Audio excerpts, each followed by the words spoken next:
मेरे नबी पाक सल्लल्लाहु ताला अलैहि वसल्लम ने इरशाद फरमाया, जब किसी से कोई बात पूछी गई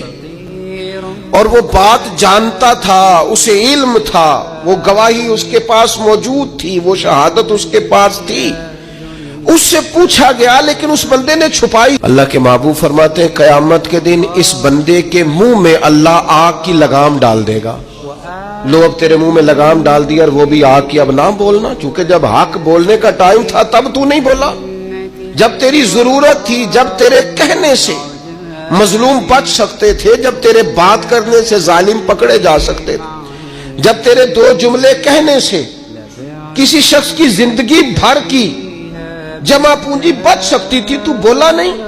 तो आज तू मैदान महशर में आया है। तो मेरे महबूब कहते हैं रब उसके मुंह में आग की लगाम डालेगा।